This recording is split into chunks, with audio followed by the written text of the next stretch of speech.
Hello and welcome to the Neoprene Playmat. I'm your host, Matt Piak, and this is Tastes on Tuesday, a segment of where I break down my tastes.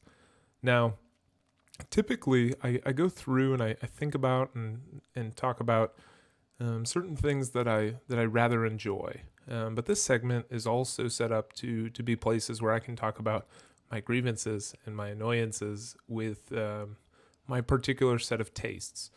And I'll be completely honest with you. For the segment today, I felt like this could have been a laying it all out that I typically do on Thursday, but it also seemed to fit with Tastes on Tuesday because it's exactly about my tastes and what I'm looking for, really in a Kickstarter campaign or really with any new board game that comes out.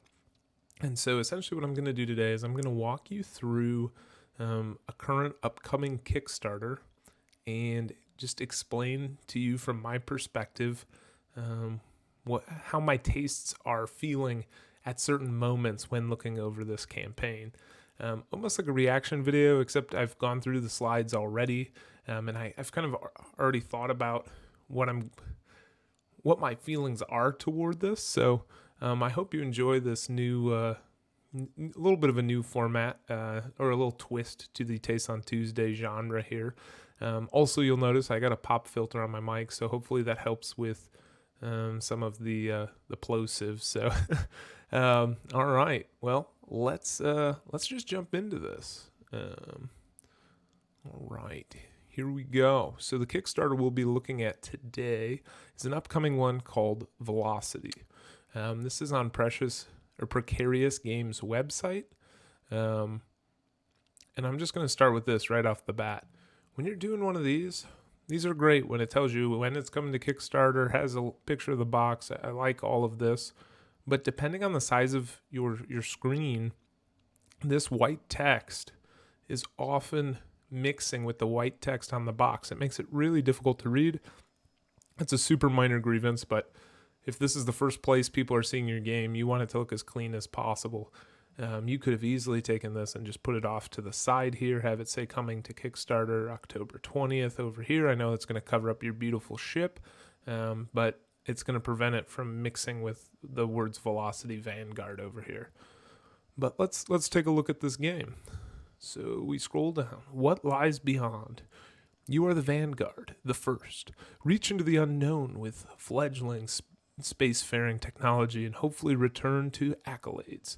As commander, your goal is to successfully complete your missions and discover what lies beyond. All right, so a little flavor there, a little text gets you kind of into just what the theme of the game is. And then we go here. Velocity Vanguard is a physics-based space board game with fast and kinetic gameplay. So from what I've seen, physics-based is talking about how things move in space, not necessarily like a dexterity element. It's not physics-based in if you flick this so hard it's going to go flying, but how the ships are going to be moving and that sort of thing. So story-driven missions are designed for 1 to 4 players. As individual commanders or teams, you'll encounter asteroids, defense stations, powerful automated enemies, and many other surprises. Choose your faction, commander, ships, modules, and embark. Okay, that sounds pretty cool. That sounds pretty intriguing. 1 to 4 players, that's a good player count. I know some people prefer games that go up to 5. Typically, I've found that once a game gets to 5, it just takes too long going around the table, unless it's a game built for more players, like a 5, 6, 7, or 8 player game. So I like 1 to 4. That sounds intriguing. It sounds individual commanders or teams. That's kind of cool that you can kind of separate into teams. There's a little optionality there. You're choosing a faction and a commander, ships, modules, and embark. So it seems like you have a lot of choices, which then make me think you could play this and, have some variability to things. We look down, we see this this board here. For me, all of these mini hexes isn't a huge thing that I'm drawn to. It seems kind of busy. But then I guess these ships take up multiple hexes, so maybe it's not as busy as it looks. The rainbow, I think, is actually kind of cool for a cosmic space sort of feel. I think it just kind of feels galactic. So I'm kind of cool with that.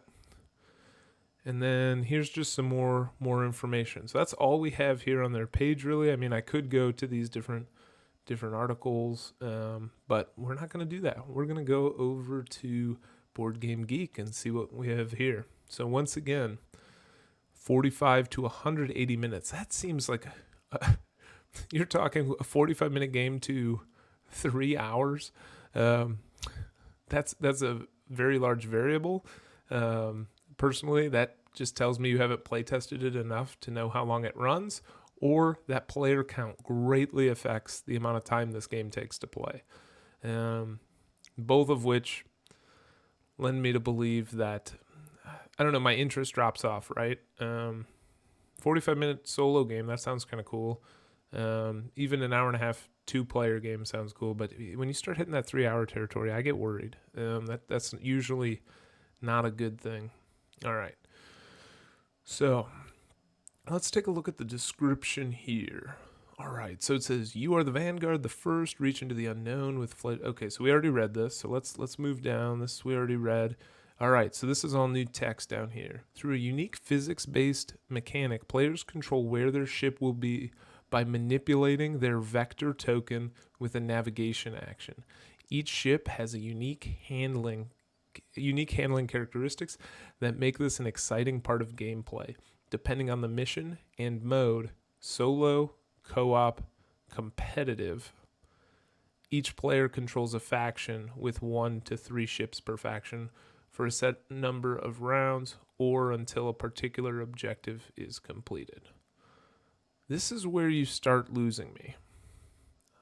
I'm cool with having a solo variant on a co-op game. I'm cool with having a solo variant on a competitive game. But they're going out of their way here to say, look, there's all these different ways you can play this. And to me, that's a little bit of a red flag. We'll go back to that. Let's keep reading, and I'll get into that in a minute. Within a round, each player will take turns activating ships by placing crew members in navigation, module, or specialist crew action slots. After crews have been assigned, the player will move their ship on the tactical board the number of hexes and direction indicated by their vector token on the vector board. Before, during, or after movement, players trigger crew to actions by spending energy and then exhausting that crew. Okay, nothing sweeping, new, super funness coming in there. Just some basic explanation of some of the mechanics. Your ships will be well equipped to explore, defend, or attack with modules including weapons, defense systems, scanners, support, and specialist crews. In the core game, each of the 3 ship classes possess unique strengths of their creator factions and are further customized by the player during mission setup. Okay, that's cool. I like the idea that you're going to be able to customize your setup and your mission. So that sounds good. There are 18 modules and 12 specialist crews available to choose from in the core game. Okay, that sounds like a lot of variability. Each ship class can hold a limited number of modules and crew. Module and crew selection depends on the mission and could include drafting, budget, free-for-all, or recommended loadouts. Whether you enjoy solo, co-op, or competitive story-driven missions, skirmish, or building your own scenarios, Velocity Vanguard has almost endless replayability. All right, this is where you lose me. See, they're saying whether you enjoy solo, co-op, or competitive story-driven missions, skirmish, or building your own scenarios. They have lumped almost every game could fall into one of these categories. What they're doing is they are broadening their net. They are saying, we don't actually know how to design our game, so we've designed it in every single way possible. We've added tons and tons of different things. You can play it as a skirmish game. You can play it as this competitive story-driven missions. You're building your own scenarios. Like, if you like any of these elements, this game is going to be for you. Now, I get this from a publisher's side saying, well, if we can hit as many people as possible for our game, it's going to do better. It's going to sell better. More eyes will come to the page if it's solo, if it's co-op, if it's competitive, if it has all these different elements from all these different games. But to me, as the consumer, as somebody that buys a lot of board games, that sees campaigns that come up like this all the time, and yes, I'm highlighting Velocity Vanguard because it's the most recent one I've seen, but there's tons of Kickstarters that do this. This is not the only time I've seen this. You cannot be all things to all people and be good. Like, you have to be giving somewhere. And to me, what it usually signals is somebody that's designing it didn't know whether or not they wanted to make a co-op game or a competitive game. Every game can have a solo variant. I'm fine with having that in any style of game.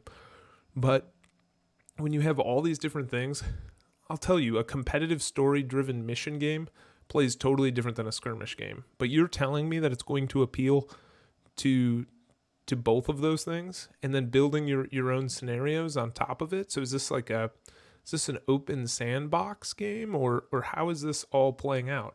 And granted, I haven't looked at the game in its full of how it plays out, but in reading this description, it's telling me that the publisher wants to communicate to everybody that this game appeals to everyone. It just they've made all of the mechanics work in a way that nobody's going to be disappointed by how this game comes together, and that's lies. That means you didn't take enough time. One, it's probably gonna be very middle of the road. Nobody's gonna play this game and dislike it. There's something in there for everyone, right? Like, nobody is gonna be like, well, I hated every single part of this. It sounds like there's a lot of different things going on. And at the end of the day, the publisher can always sit back and say, well, you probably didn't play the right mode for you. There's always that can always come out, right? Like, if you played it this way, if you used our other modules, then you might have enjoyed the experience more. I don't want to have to play your game 17 different times to figure out if I like it or not.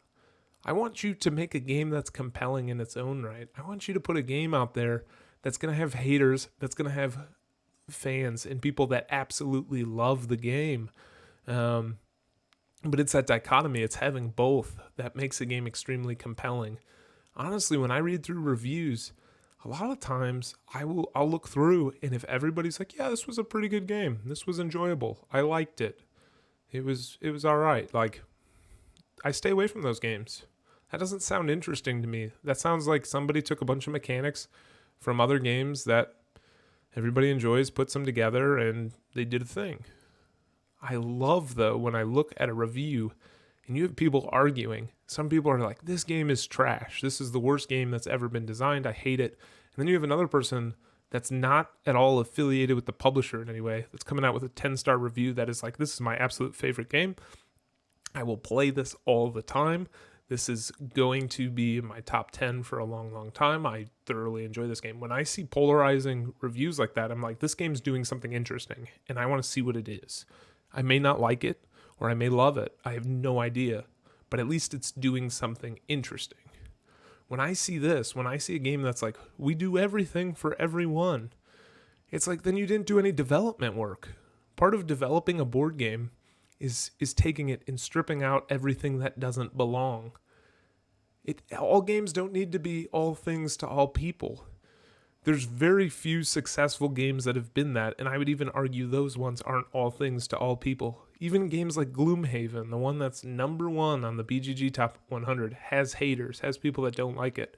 And it's not all things to all people. It is a very, very heavy campaign game, heavy in the sense of, not like mechanic-wise, but heavy in the sense of you got to commit a lot of time to get that thing to the table as much as it demands. And so when I see a campaign like this, going back to my tastes, I'm immediately not interested. I want nothing to do with this. I mean, if I look at the pictures and I see this, I'm like, oh, this looks like an interesting space game. This ship is kind of cool. I like this artwork. It looks almost cel-shaded. This box is a unique take on a board game box. Like, it just looks different than a lot of the other space stuff I see.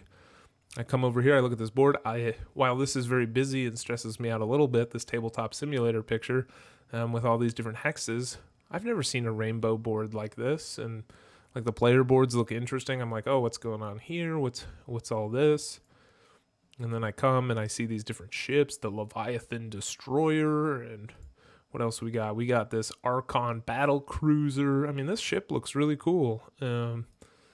We go over here. We got this nice little picture of the minis that are coming. A little advertisement here. Like this game looks interesting. It looks different than a lot of things I've played. But I am absolutely not interested in Velocity Vanguard and don't care about it at all after reading that it's trying to be all things to all people. I don't need a game that does that. The reason I have 250 games on my shelf is because not every game can be all things to all people. Everybody has specific tastes and certain moods, and that's what invites you into a game. When you decide, oh man, I'm really feeling something thinky and crunchy, I'm going to pull out Lorenzo Il Magnifico or some other great Euro, a Bora Bora or whatever. Or maybe you're like, I just want to adventure through a dungeon with my friends, or I want to go kill a bunch of zombies. All right, let's get Zombicide to the table. Let's get Descent out, right? There's things. Oh, I just want to have a relaxing night. Do something that's, low brain power, and I can just sit back. Maybe I'm gonna chuck some dice with Thanos Rising, or just get in a quick game of Lost Cities, going back and forth, not putting too much mental strain on myself, right? Like, that's what gaming should be, a wide selection of games that are designed to fill certain niches. When you try and broaden the scope, sure, you're going to hit more people, and more people might back your game, but your game is not going to be the game people are talking about down the road. The ones that take risks, the ones that go super hard into what they believe and strip out all of the excess junk, all the stuff that nobody needs, those are the ones that last. And you might look at Gloomhaven and say, look, this has so much junk in the box. I can guarantee you that game had a ton of development go into it. A ton of stuff was stripped out. I guarantee you that was not the first iteration. But when I look at something like Gloomhaven's not trying to be a competitive arena style game along with a campaign game, along with a dungeon crawl, along with a Euro. Like, yeah, some of those elements are in there, but it's not trying to be all things to all people. It's very forward about what it is. Campaigns that are run like this aren't. They're not clear. What are you trying to do? What are you trying to accomplish? Is this a skirmish game? Is this a mission-based game where you're flying around? Should it be competitive or should it be co-op? Why are we having both? Because I guarantee you one of those isn't developed well. I shouldn't say I guarantee. There's few occasion where co-op and competitive work in the same game. Like, one I can think of is Summit by Inside Up Games. That game plays well on both sides, and just more depends on how the group's feeling. But for the most part, these games where you have to sit down at the table and ask everybody, do you guys want to play competitive or the co-op version tonight? Like, I don't want to do that. I just want to say, do you guys want to play a co-op game or a competitive game? Find something on my shelf that fits that niche. Unfortunately, I think this one's going to be lost in the wind. And I'm sorry to say that, Velocity. I'm sure you've spent a ton of time on this. And like I said before, this is not me picking on Velocity specifically. It's the most recent case I've seen of this. But it happens all the time on Kickstarters. And if you ever want to turn away my backing, just say you're all things to all people, because I'm done there. Well, that's it. I appreciate you taking the time to tune in. Please let me know your thoughts down below. Am I way off base here? Are games trending toward this because this is what gamers want? And I don't say want in the sense of I'm in the forums and this is what I'm going to put my money toward. I mean want as far as what's going to hit your table 10, 15 times, because that doesn't happen enough anymore. Let me know your thoughts. Maybe this will make it more replayable. Maybe this will get to the table more often because of it. Personally, I doubt that, but let me know your thoughts. This has been the Neoprene Playmat. Have a wonderful, wonderful day.